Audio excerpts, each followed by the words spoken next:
In 1967, we sold a house and had enough money left over for me to buy my first 10-speed bike. And this was like an epiphany. I got on that bike, it was an old Raleigh Carlton, and turned the cranks over, and I had the impression that I would never have to pedal again. And it was just, a marvelous thing. I can still remember it. And it was just a marvelous feeling of locomotion. And I got my wife a 10-speed bike, and I talked Call into getting a 10-speed bike, and we were off.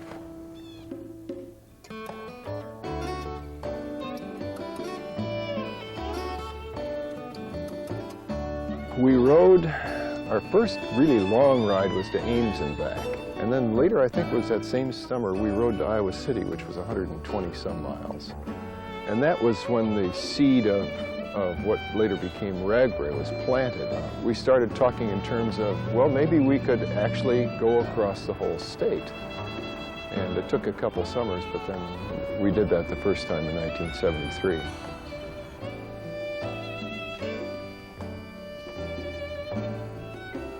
I thought it up all by myself. Yeah. No, I didn't actually. It happened just two guys sitting around getting a little drunk and fantasizing, and we decided that this might be a good thing to do. I'd just gone to Washington, and and we were looking for a way to get me back in the state. We figured we'd invite people, 20, 25 people would show up, and we'd go across the state. And the first time we announced it, it was 300, and that was only on 2 weeks' notice. And then it just became, it was out there waiting to happen. We really didn't invent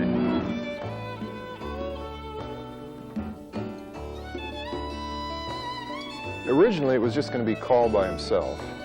And then he said that he didn't think that was a good idea, that the two of us should go, and the managing editor agreed to that. And then he said, well, why don't you invite the readers to go with you? And we got to Sioux City. We had announced the route, I think, although we hadn't driven it. We didn't. This is really a disaster area. We got to Sioux City, and 250 people showed up. And we were just kind of overwhelmed by the whole thing. You see, the second year then, I did a story every week, I think beginning in January, about a bike ride that we were planning. And we had probably 2,000 people, approximately 2,000 people, the second year. We went from Council Bluffs to Dubuque. And so, I mean, we knew that it was a very attractive event. But in those early years, we always assumed, we did it one year to the next. We never assumed in June that we would do it again the following year. We always, at the end of the ride, people got together and talked about it. So shall we try this again next year? So it was always a kind of a tentative thing. It became what you could call a tradition, I think probably about the 6th or 8th or 10th year. And by then, of course, it was pretty firmly established as an Iowa event. I just couldn't quite believe it. It was Jim Gannon, and he said that Don, he had just gotten a call, and Don Call was not going to do Ragbrai, and that he wanted 2 people out there, wanted somebody with Karis. And I thought about it a minute, and I just said, well, I don't know whether I can do it physically. I think I probably can, but yeah, I'll do it. It's just a really terrific promotion for the paper. There's just no doubt about that. I think I said in a story that it's the best newspaper promotion since William Randolph Hearst started the Spanish-American War. So, we didn't have that in mind when we started it, but that's the way it's turned out.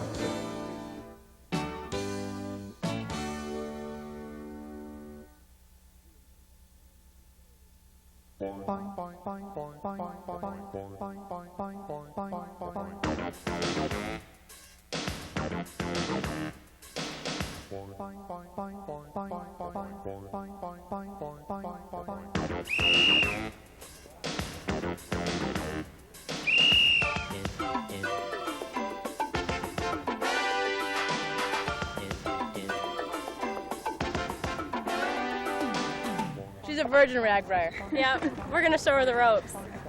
I'm ready and willing, though. My son and I did one 2 years ago, and then last year my brother-in-law and a friend joined us, and we're looking forward to riding across the state of Iowa, meeting a lot of nice people.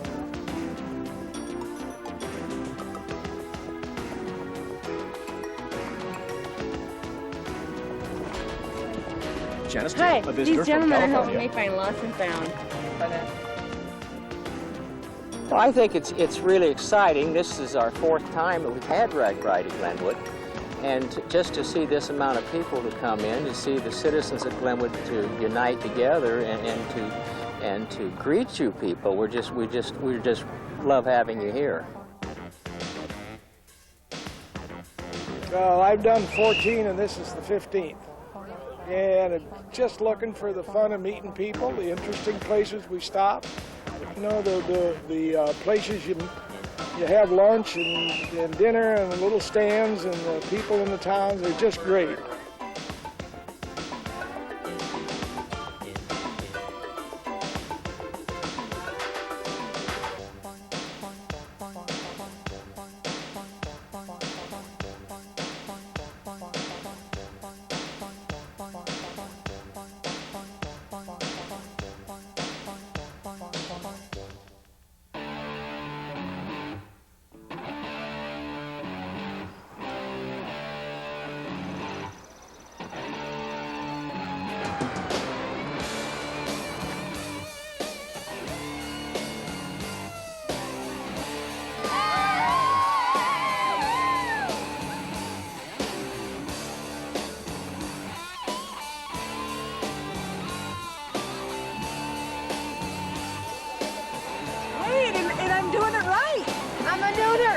And I'm doing it right.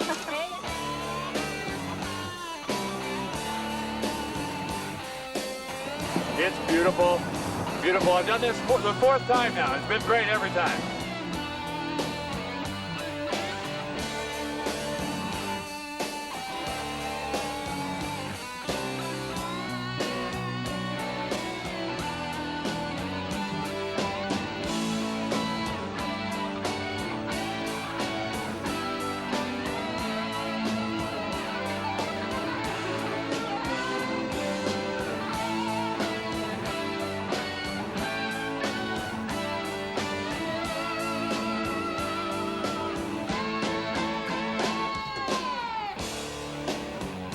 Just amazing. No matter when you get up, there are riders as far as you can see behind you and in front of you, and it's just a real camaraderie. Just to feel like everybody's together in it, and it's just a real fun experience to be with all these people and everyone sharing kind of a common goal of getting to the next town.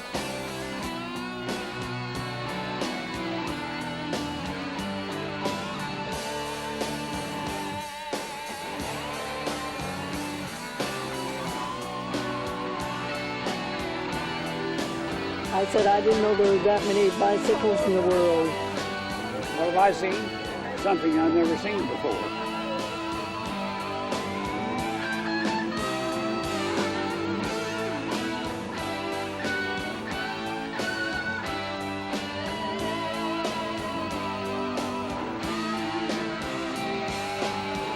This is what Ragbrai is all about. Nice days, great people all along here, and gorgeous weather, sun, exercise, and fun.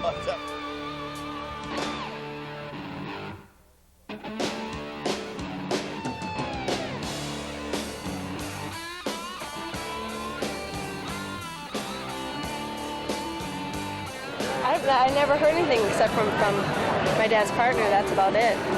But when I came down here, it wasn't at all what I expected. It's a lot. I expected a lot of biking and boring, but now it's fun going from town to town and partying and meet people.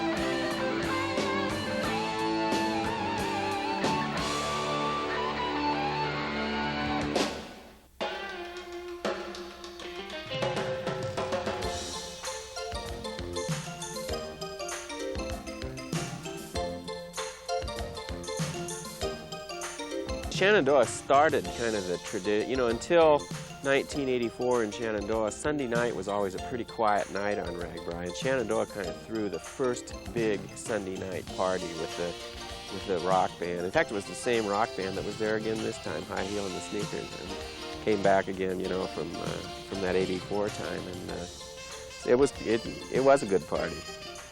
Shenandoah's had quite a renaissance in the last couple of years, and the town probably looked better this time than it did in either of the other two visits, so I was really happy with it.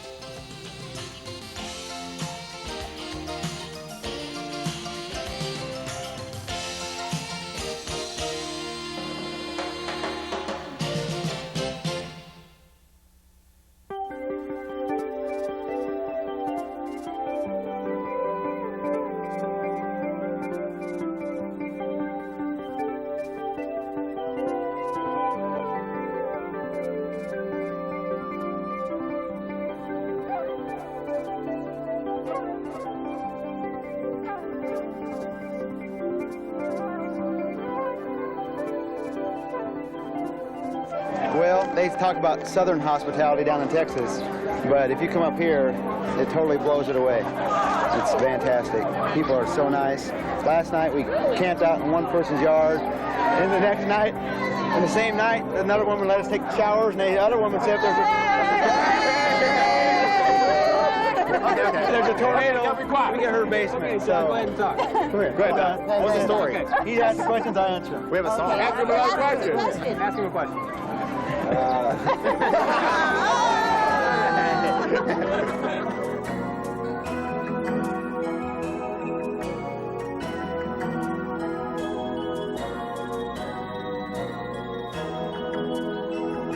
My position on Ragbrai this year, I've been asked to chair a committee called the Ride Right Committee, which is going to try to enhance the ride's safety component and yet do it within the spirit and kind of the culture of this ride, which is a little bit crazy. Well, we're not, it isn't so much initiating programs as trying to reiterate to people that, one, even though we're on the ride, we still have to obey laws, and that it's really a wise idea to wear a helmet, that we can save a life or, you know, avoid a kind of a crippling injury by wearing helmets. And basically after that, just encourage courtesy and kind of sane riding.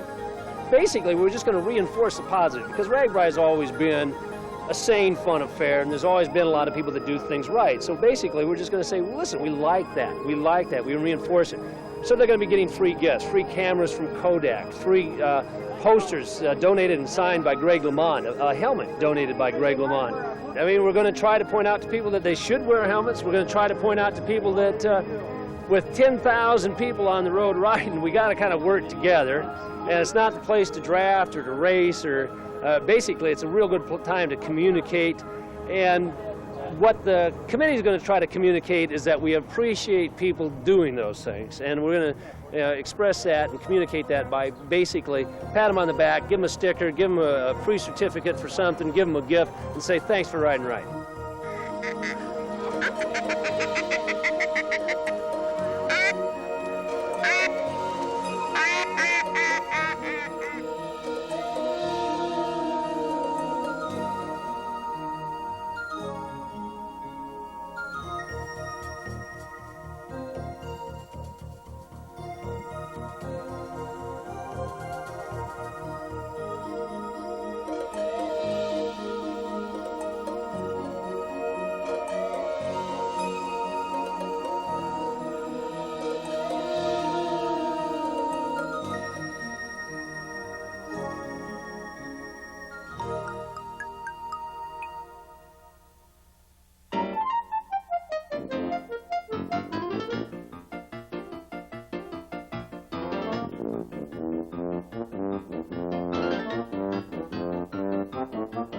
Beautiful. I've never seen as many people in Villisca as there is today. They're a pretty good bunch of people. A pretty nice bunch of people. haven't met that person yet. Everybody's been really cool. People stop and talk to me on the highway, you know, because there's a couple hills I had to walk because I couldn't bend this. So they stopped talking to me, asked me where it's from. So yeah, it's been pretty nice. It's probably one of the better things happens around here, I think.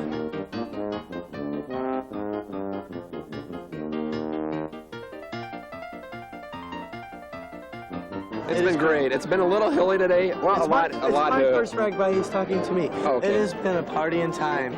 I would recommend it to everybody. It's so cool. But too many hills. Hoffenberger, where you at? You got too many hills on this route. And the gravel, I didn't like the gravel, but other than that, we're doing all right.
Well, it's 8:39, and we've been waiting all day for this, and it's a pork chop, and it's great. And I'm going to split it with my brother here. I've been waiting a whole year for this. There you go. It's hard to eat these things at 9 o'clock in the morning, but they're well worth it, wouldn't you say? Never mind.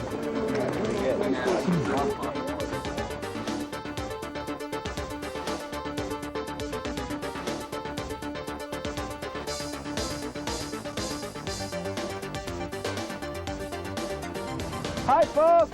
You say, great. Hey, I like your horn.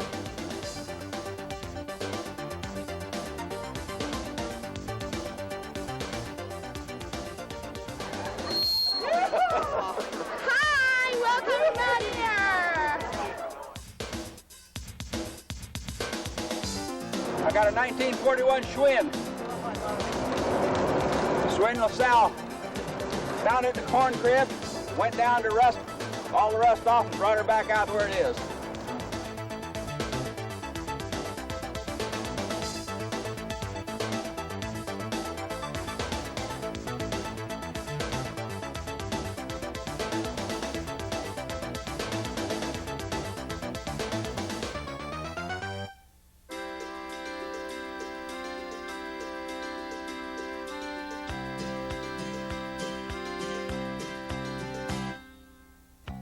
People in Iowa, they're beautiful, beautiful people. They make you feel at home, you know. Okay. It's a beautiful state, beautiful state. And as long as I could do it, I could keep on doing it.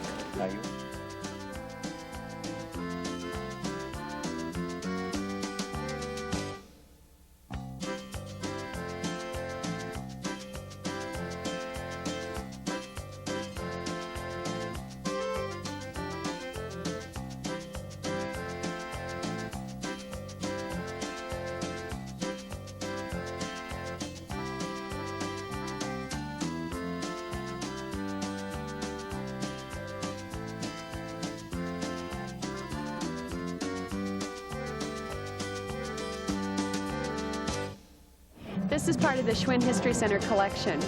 They're here today with about 50 bikes. And this is an 1855 Coventry Rotary. It was made in Coventry, England. and it was probably one of the first models that women could enjoy publicly, in that it didn't require any alteration in their dress. You could wear this, a very traditional outfit, and cycle and do fairly well.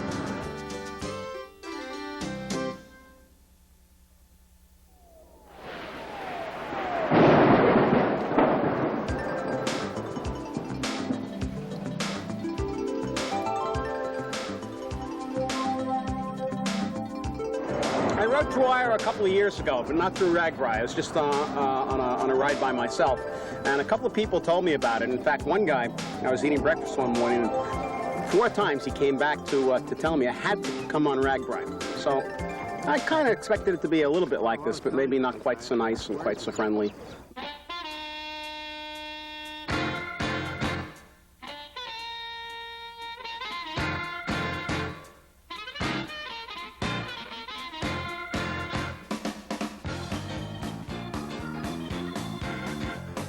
We're going to be coming back, I guarantee you. We think it's the greatest thing we've ever done. It's great. It's really fun. Yeah.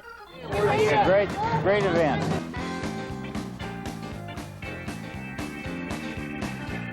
You know, all the reading you do and all the things that you talk to people until you actually see it, there's no way you can envision what you see here. My problem now is going to be going back trying to talk others into coming and explaining exactly what it is. It's just something that you'd have to see to believe. You know, when the cars come, you're supposed to say car up, but they say it different, like car up. I'm not saying it right, but by the end of the week. Oh, it's daycare for adults. Yeah, summer camp. It's a pretty good time. I don't know.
Third time I've come and partied with you all. In fact, I've been promoting that Americans, to keep their citizenship here, have to do Ragbrai at least once in their lifetime, because clearly this is a real part of Americana that everyone should see. It's all really here, and it's fantastic. And to have it cool, it makes it real nice. It's fun. Coming to the towns and see the kids and the families and everybody opening their hearts. As I said to some folks, sometimes you get a bigger welcome from these folks than you do from your own family. So it's really a real open heart, and it makes it all worth it. It's a lot of fun.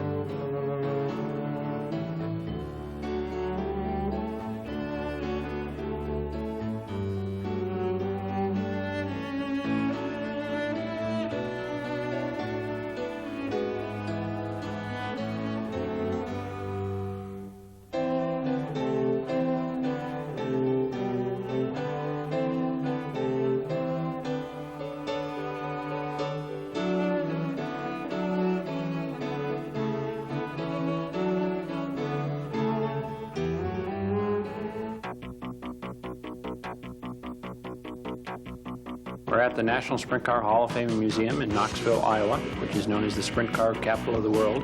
And right now we're standing in the museum where we have 18 restored big cars and sprint cars. Well, it's been an 8-year project to build the shrine to the sport of sprint car racing.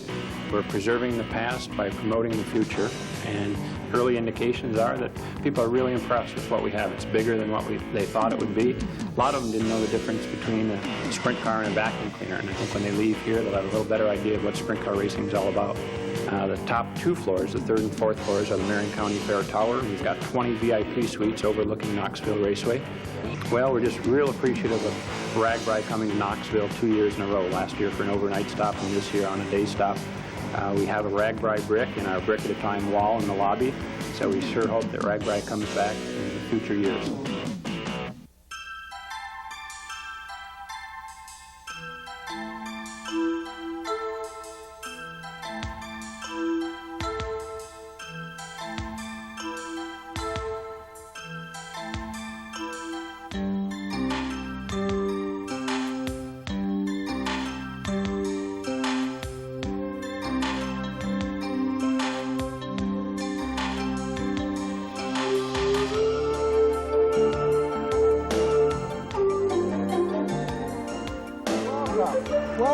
They finally arrived. They're most welcome. They're most welcome.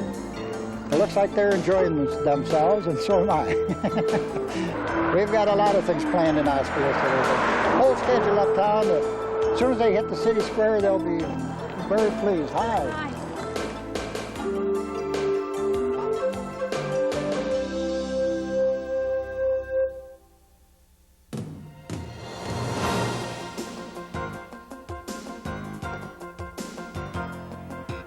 We get up at 4:30 and start helping load, make sure everybody gets everything loaded okay, and then we go into the next town, we unload it, and we guard it until 6 to make sure nothing goes wrong.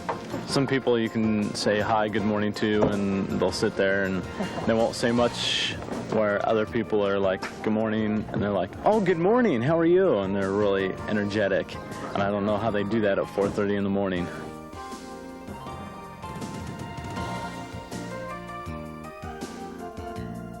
Well, in 1984, when they first stopped in Shenandoah, my wife and I had just separated, and I was kind of down, and I was living at Paula's house at that time, and here come all these neat people, and we just freaked out, and a bunch of us went the next year, and that was 85. That was the longest Ragbrai ever, 540 miles. So every year I just keep coming back, and our team keeps growing, and you just can't beat it. Just the neatest thing.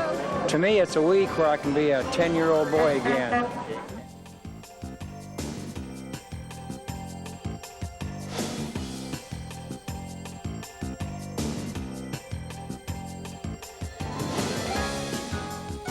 Very interesting. Good show.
Chuck Riggin, Omaha, Nebraska. Team Screw, just do it!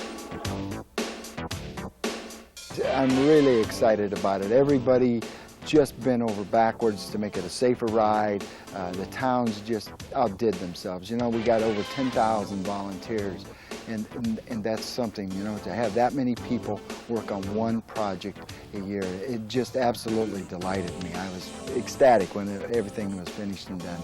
And that's what Iowa's all about. And that's what Ragbrai is all about, is giving and caring and sharing. And Iowans do it better than any other people in the United States as far as I'm concerned.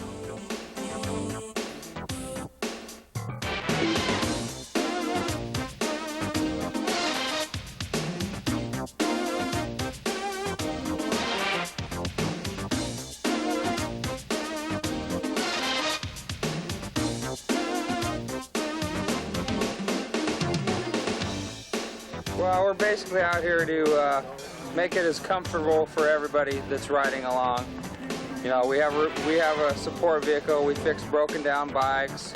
We sell T-shirts, accessories. If they have any broken parts, we replace them. You know, we just help them out with anything they need. We're here to help them.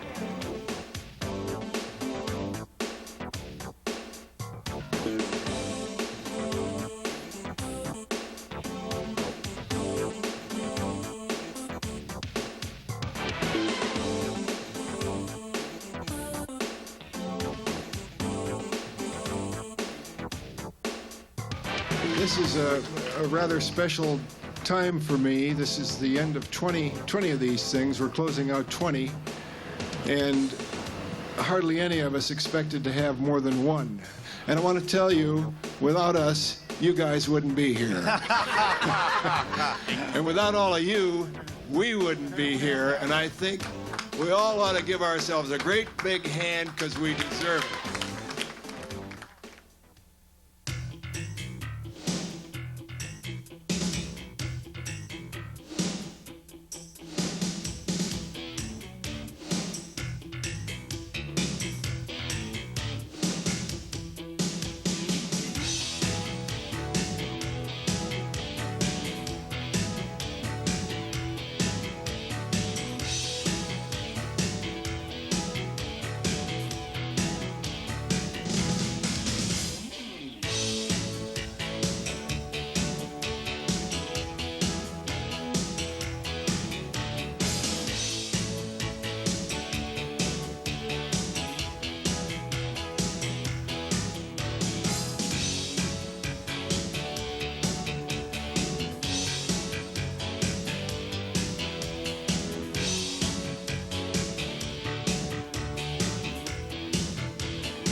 That's it?